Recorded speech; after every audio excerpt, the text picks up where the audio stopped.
সম্প্রতি ইসরায়েল কাতারে হামলা করেছে।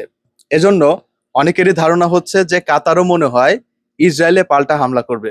কারণ কাতার অনেক উন্নত, তাদের অর্থনীতি অনেক উন্নত, তাদের প্রযুক্তি, তাদের সামরিক শক্তি মধ্যপ্রাচ্যের অন্য যে কয়েকটা দেশ আছে তাদের চেয়ে মোটামুটি উন্নত। কাতার ইসরায়েলে হামলা করার মতো সামর্থ্য রাখে, কিন্তু হামলা করবে কিনা সেটা সবচেয়ে বড় প্রশ্ন। ইসরায়েল কাতারে হামলা করার পরে একটি বিবৃতি দিয়েছে যে তাদের উদ্দেশ্য কাতারকে হামলা করা না, তারা মূলত হামাসের কিছু নেতার নাকি কাতারে বসে বৈঠক করছিল, তাদেরকে টার্গেট করে হামলা করে। আর কাতারকে নাকি আমেরিকা আগে থেকেই সতর্ক করেছিল এই হামলা সম্পর্কে। আর কাতার উল্টো অভিযোগ করেছে যে আমেরিকা আমাদেরকে আগে থেকে সতর্ক করে নাই, বরঞ্চ যখন হামলা হচ্ছিল তখন সতর্ক করেছে।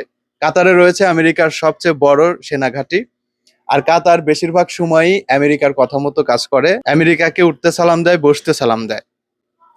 তারা সবসময় ফিলিস্তিন আর ইসরায়েলের ইস্যুতে বলে এসেছে যে আমরা মধ্যম পন্থা অবলম্বন করতেছি, আমরা চাই যুদ্ধ থামুক, আমরা ফিলিস্তিনেরও পক্ষে, আমরা ইসরায়েলেরও পক্ষে।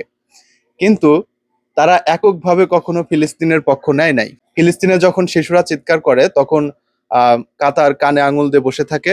ফিলিস্তিনে যখন শিশুদের মাংসপিণ্ড বোমার আঘাতে উঠতে থাকে তখন কাতার চোখ বন্ধ করে রাখে। কাতারের আশেপাশে আরো কিছু দেশ আছে, যেমন সৌদি আরব এবং আরো কিছু দেশ আছে। এসব দেশেও ইসরায়েলের উচিত হামলা করা, কারণ তারাও ঘুমাচ্ছে। অন্তত তারা এই মিসাইলের শব্দে ঘুম থেকে উঠতে পারে। তাদের উপরেও একটা করে বোমা পড়া উচিত আমার মনে হয়। জিউসরা সবসময় মুসলমানদের শত্রু ছিল এবং এখনো তারা মুসলমানদেরকে টার্গেট করে এই হত্যাযজ্ঞ চালাচ্ছে। কিন্তু মুসলমান যে রাষ্ট্রগুলো আছে, মধ্যপ্রাচ্যের সব রাষ্ট্র আহ নিজেদেরকে দাসত্বে পরিণত করেছে। তারা আমেরিকার দাসে পরিণত হয়েছে। এই দাসত্বের কারণে তাদেরকেও একদিন পস্তাতে হবে।